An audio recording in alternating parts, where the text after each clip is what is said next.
खैर हम देखते हैं कितने में बीबी उन दोनों के पास पहुंच चुका होता है, जो कि इन दोनों को जिंदा देखकर उन लोगों को गालियां देते हुए कह रहा था कि शुक्र है कि तुम दोनों जिंदा हो। जिस पर ग्वांग बीबी को कहने लगता है कि नहीं नहीं, ये तो तुम्हारा शुक्रिया जो कि तुम स्क्वाड लीडर को यहाँ पर जल्दी जल्दी ले आए। एंड अभी इन लोगों की ये सभी बातें चली रही थी, तभी अचानक से हम देखते हैं कि पीछे से इनका स्क्वाड लीडर भी बाकी सभी के सभी बच्चे हुए स्क्यूनिंग स्पिरिट्स एंड स्पाइडर स्पिरिट्स को खत्म करके वहां पर आ जाता है, जो कि वहां पर आते ही जिनके साथ मुखातिब होते हुए कहने लगता है कि इस बारे में सोचना कि एक सेकंड रेड एक स्पाइडर स्पिरिट को खत्म कर सकता है, ये चीज काफी ही ज्यादा इनक्रेडिबल है। लेकिन जिन ने इस चीज को सुनने के बाद भी काफी ज्यादा सीरियस नजर आ रहा था। एंड फिर अचानक से इस चोलपन को कहने लगता है कि मैं आपसे कुछ कहना चाहता हूँ कि क्यों ना इस इंसिडेंट को एक सीक्रेट रखा जाए, क्योंकि दूसरे लोग भी इस चीज पर बिल्कुल भी यकीन नहीं करेंगे कि मैं अकेले ही एक स्पाइडर स्पिरिट को हरा सकता हूँ। और वैसे भी मैं भी अपने इन कमजोर स्किल्स का इस्तेमाल करते हुए अपना नाम नहीं बनाना चाहता। जिन सभी चीजों को सुनते हुए सोलपंग भी कहता है कि इन सभी चीजों का मतलब ये भी होगा कि तुम्हें कोई भी रिवार्ड या फिर रिकॉग्निशन नहीं मिलेगी, जिसे सुनते ही जिन इसके लिए खुशी खुशी मान जाता है, क्योंकि इसका असली मोटिव अपने साथियों के साथ आहिस्ता आहिस्ता करके ग्रो होना है, जो चीज ही जिनके पर्सपेक्टिव से उसके लिए बहुत बड़ा रिवार्ड था। खैर इसी के साथ हम देखते हैं कि अचानक से ये सीन पूरी तरह से ही चेंज हो जाता है, क्योंकि हम देखते हैं कि जिन रात के वक्त में जंगल की गहराइयों की तरफ बढ़ते हुए स्क्वाड लीडर का नाम पुकारते हुए उसे ढूंढ रहा था, लेकिन अचानक से एक जगह पर पहुंचकर काफी ही ज्यादा सहम जाता है, क्योंकि उसके सामने की तरफ काफी सारी लाशों पर खड़ा हुआ एक क्यूइंग स्पिरिट उसकी तरफ देखते हुए मुस्कुरा रहा था, जिसे देखते ही जिन काफी ज्यादा घबराते हुए अपनी नींद से जाग जाता है, क्योंकि ये सब कुछ उसका एक ख्वाब था, जिस ड्रीम की वजह से जिन इतने ज्यादा घबरा गया होता है कि उसके हाथ भी कपकपाना शुरू हो गए थे।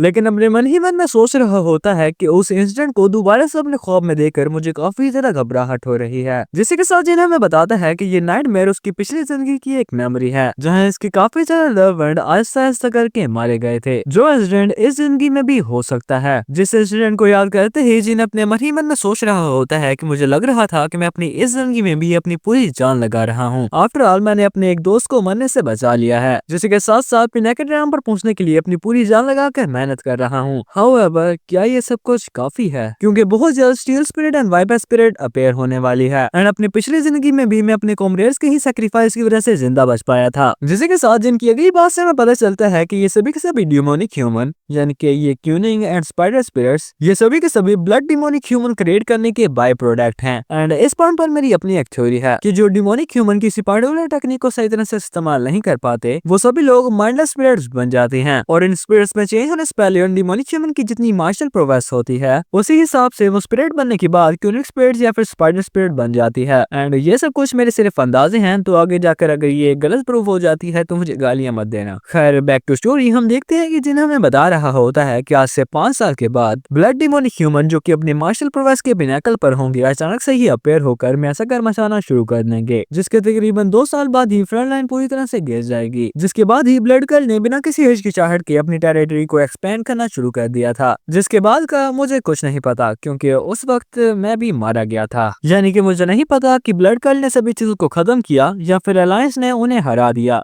व्हाटएवर, फ्यूचर जो मर्जी हो, मुझे सिर्फ ट्रेन करना है, क्योंकि फ्यूचर को चेंज करने के लिए ही तो मैं ट्रेनिंग कर रहा हूँ। लेकिन हर बार जब भी मैं इस नाइटमेयर को देखता हूँ मैं अपने आप से यही सवाल करता हूँ, क्या ये सब कुछ काफी है? और अपने इस सवाल का जवाब जिन खुद ही देता है कि बिल्कुल भी नहीं। खैर इसी के साथ सीन शिफ्ट होता है और हमें 2 दिनों बाद का सीन दिखाया जाता है, जहां हम देखते हैं कि पूरी की पूरी 7 स्क्वाड जंगल में अपनी पेट्रोल ड्यूटी पूरी करने के लिए आई हुई थी, जहां हम देखते हैं कि सोयो अपने मन ही मन में सोच रही होती है कि क्या सभी दिनों में से सिर्फ आज ही हमें पेट्रोलिंग ड्यूटी मिलनी थी, लेकिन फिर अपनी इस बात पर हंसते हुए कहने लगती है कि इस बार में सोचना कि ट्रेनिंग ना करने की वजह से मैं डिसअपॉइंट हो जाऊंगी, इस बार में सोचते ही मुझे हंसी आ रही है। लेकिन फिर अचानक से ही सोचने लगती है कि इस बार में सोचना कि जब मुझे फ्रंट लाइन पर भेजा जा रहा था मुझे लगा था कि मैं यहाँ पर आते ही मर जाऊंगी। जिसके के साथ नरेटर हमें बताने लगता है कि जब सोयू 7 साल की हुई तो उसकी मदर गुजर गई, जिसके बाद ना फैमिली की सेकंड वाइफ ने फैमिली पर कंट्रोल ले लिया। एंड इसी के साथ हम देखते हैं कि सोयू की स्टेप मदर उसे फ्रंट लाइन पर भेजने को बता रही थी, एंड नरेटर भी बता रहा होता है कि उनकी स्टेप मदर ना सोयू और उसके छोटे भाई में डिस्क्रिमिनेशन कर दी थी।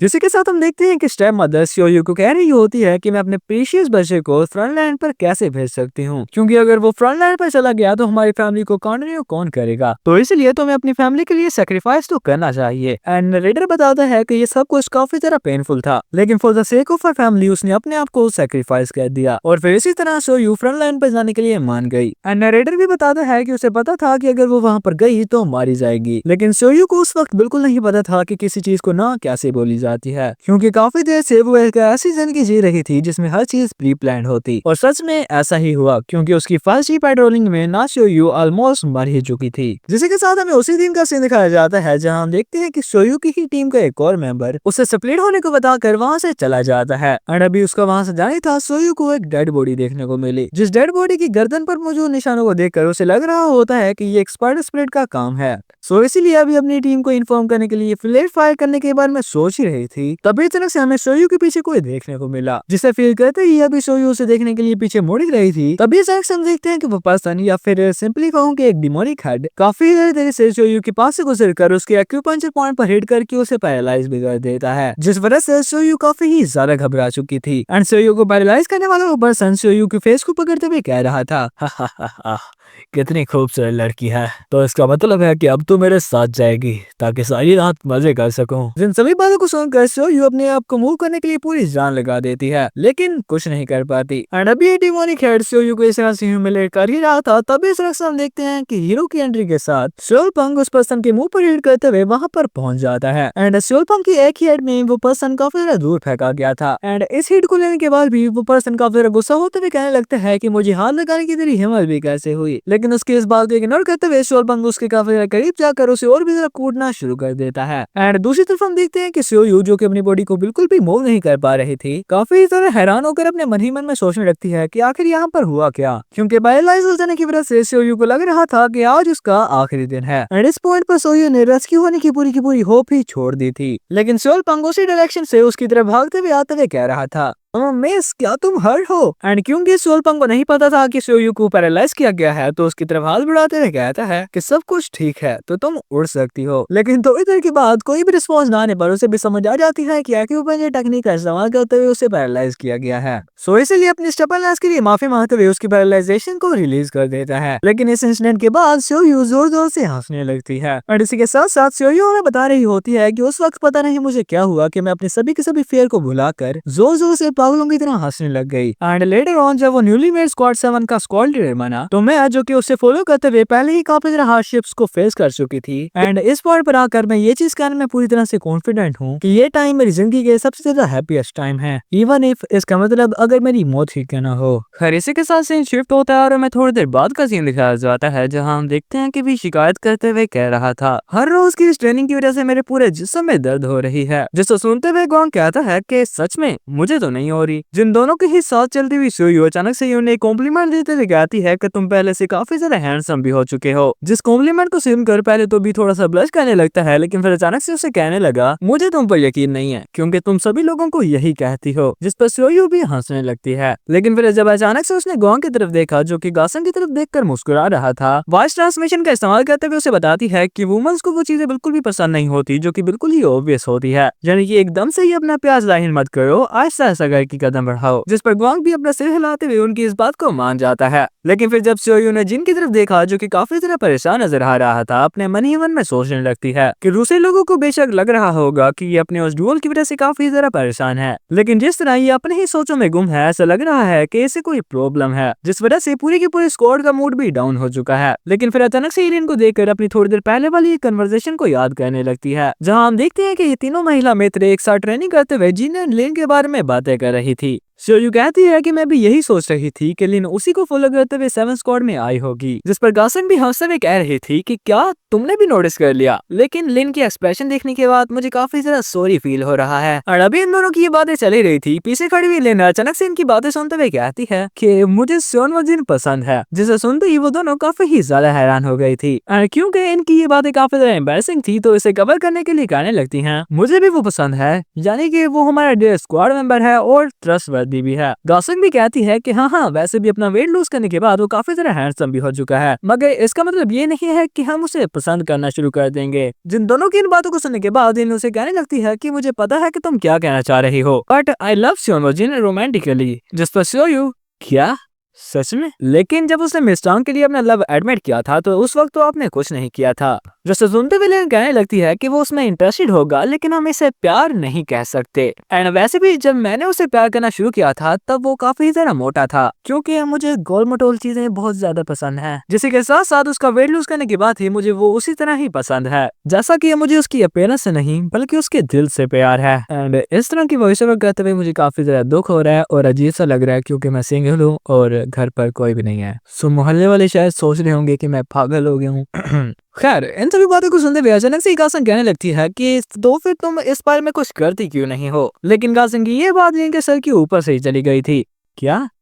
कौन सा मूव? तो गासन कहती है कि लाइक तुम उसे अपना पूरा चेहरा दिखा दो। एंड गासन की एक्सपेक्टेशन कुछ इस तरह की थी। एंड और भी उसे इसी तरह की बातें बताने लगती है कि लाइक तुम्हें उसके करीब जाना चाहिए, उसे थोड़ा सा समझना चाहिए एंड एट्रेसा। लेकिन लिन जिनको सिर्फ देखने पर से ही सेटिस्फाइड थी, तो इसीलिए उसके लिहाज से उसे इस तरह की कोई भी चीज करने की जरूरत नहीं थी, जिस पर वो दोनों भी कुछ नहीं कह पाती। And I think in 2 chapters में हमें यही बताया गया है कि शोयू कैप्टन को पसंद करती है एंड शायद कैप्टन भी शोयू को पसंद करता है, जिसके साथ साथ जिन शोयू को पसंद करता है लेकिन लिन जिन को पसंद करती है। लाइक एक किस्म की लव स्टोरी बना दी है। खैर आगे देखते हैं क्या होता है। खैर अभी शोयू ये सब को सोच रही थी, तभी अचानक से हम देखते हैं कि अचानक से कैप्टन हम सभी लोगों को रुकने को बता देता है, लेकिन फिर अचानक से उसी डायरेक्शन की तरफ बढ़ने लगा जहाँ पर उन्हें लग रहा था कि कोई क्यूनिक स्पिरिट है। लेकिन हम देखते हैं कि उस जगह पर कोई स्पिरिट तो नहीं लेकिन एक इंसान होता है, जो कि कैप्टन को देखकर काफी ज्यादा घबराने के साथ साथ उनसे मदद मांग रहा था, जिसे सुनकर कैप्टन स्योलपंग काफी ही ज्यादा हैरान हो जाते हैं। जिसके साथ अगले ही सीन में हम देखते हैं कि वही बंदा अपने हाथ जोड़ते हुए बता रहा था कि मैं कोई मोशन नहीं बल्कि एक लिविंग ह्यूमन हूँ एंड इस फ्रेश के डीप में रहता हूँ। एंड शायद इस बंदे को इन लोगों की लैंग्वेज सही से बोलना नहीं आ रही थी, क्योंकि इसका एक्सेंट काफी तरह अजीब सा होता है, जिसका रीजन हमें इस पर्सन से पता चलता है क्योंकि ये मियाओ क्लैन के लोग हैं। खैर वो बंदा लोगों को बताता है कि ओल्ड मैन खून थूक रहा है, वो हमारा सेवियर है, उसके बिना हम मर जाते,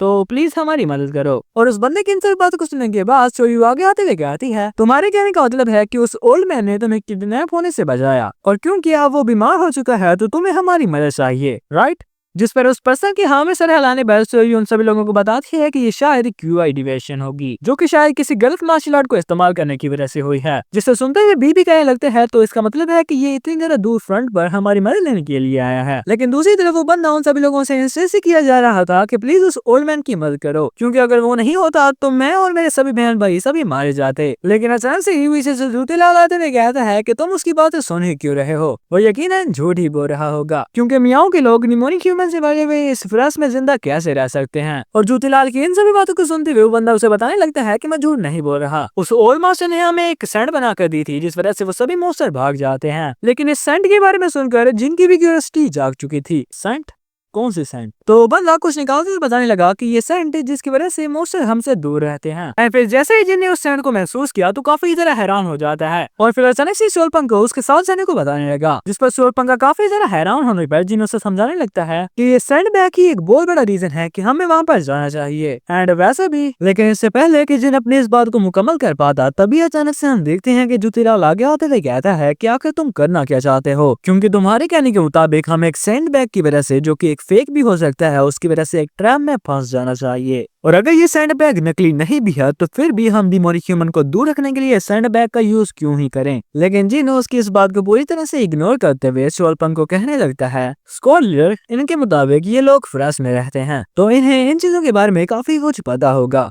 तो इसलिए मुझे लगता है कि हमें और भी ज्यादा डीपर एक्सप्लोर करना चाहिए। लेकिन जिनकी इन सभी बातों को सुनने के बाद पहले से गुस्सा हो रहा जूतीलाल और भी ज्यादा गुस्सा होते कहता है, आखिर तुम किस तरह की नॉनसेंस बक रहे हो, क्योंकि ब्लड कल्ट और अलायंस एक पैक्ट में बैन है, तो तुम्हारे जैसा कोई इस पैक्ट को कैसे तोड़ सकता है। जिस पर जिन उसे काफी ज्यादा नीची नजरों से देखते हुए कहता है, हाँ ये बात भी सच है, क्योंकि इसी वजह से ही तो वो हमें इतनी ज्यादा अच्छे तरीके से ट्रीट करते हैं, है ना। और शायद इसी वजह से ही हमें हर रोज उन डिमोनिक ह्यूमन से फाइट भी करना पड़ती है। एंड मोर इम्पोर्टेंटली, वैसे तुम एक डियानचंग सेक्ट के डिसाइबल नहीं हो, क्योंकि मैंने तुम्हारे मुंह से इस तरह की बात कभी भी एक्सपेक्ट नहीं की थी। एंड जिनकी इस थोड़ी सी मौकरी की वजह से जूतीलाल काफी गुस्सा होकर अपनी सोल को भी निकालने लगा था। तेरी ये कहने की जुर्रत कैसे हुई। लेकिन जिनकी अगली बात को सुनकर जूतीलाल का भी मुंह बंद हो जाता है, क्योंकि जिन कहता है तो इसका मतलब है कि तुम सारी जिंदगी यहीं पर गलना चाहते हो। एंड क्या तुम भूल चुके हो कि डियांजंग सेक्ट ब्लड कल पर अटैक करके अपने माउंटेन को रिक्लेम करना चाहता है। जिन सभी बातों को सुनने के बाद जब सियोलपंग ने देखा कि जूतीलाल आगे से कुछ नहीं कह रहा, तो वो उस लड़के से पूछने लगते हैं कि हमें वहाँ पर जाने पर कितना टाइम लगेगा। तो हमें सुनने को मिलता है कि इसे वहाँ पर ज्यादा वक्त पूरा एक दिन लग जाएगा। एंड इस चीज के बारे में सुनकर सियोलपंग को भी ये चीज काफी ज्यादा रिस्की लगने लगती है, क्योंकि अगर वो अपना पूरा एक दिन लगाकर वहाँ पर गए लेकिन वहाँ पर जाने के बाद भी इन लोगों की मदद भी न कर पाए, तो ये चीज एक वेस्ट ऑफ टाइम होगा। और सियोलपंग की चिंता को और भी ज्यादा बढ़ाते हुए पीछे खड़ा हुआ जूतेलाल भी कहने लगता है कि इस चीज की वजह से हमें हमारा पेट्रोल ग्राउंड भी छोड़ना होगा, जिस वजह से हमें काफी ज्यादा खतरनाक पनिशमेंट भी मिल सकती है। लेकिन जूतेलाल की इस बात को सुनने के साथ ही जिन उसे कहने लगता है कि चिंता मत करो, क्योंकि मैं तुम्हें हमारे साथ आने के लिए नहीं पूछने वाला। जिस पर जूतेलाल काफी ज्यादा हैरान हो जाता है, जिसके के साथ ही जिन सियोलपंग को भी बताने लगता है कि सभी लोगों को जाने की जरूरत नहीं है, तो सिर्फ मैं, आप और बीसायों की चलते हैं। और अगर बात की जाए पेट्रोल ग्राउंड की, ये कहते कहते अचानक से उस लड़के से पूछने लगता है कि वो प्लेस डिमोनिक ह्यूमन से ही भरी होगी, है ना? एंड क्या तुमने किसी ऐसे को देखा जो कि दूसरे लोगों की एसेंस को शील करके अपनी पावर को बढ़ाता है? एंड मोर इम्पोर्टेंटली वो चीजें छुप कर बिल्कुल किसी स्पाइडर की तरह दूसरे लोगों पर एम्बुश करती हैं, जिस पर वो लड़का जिनको बताने लगता है कि हाँ वहाँ पर है, काफी खतरनाक,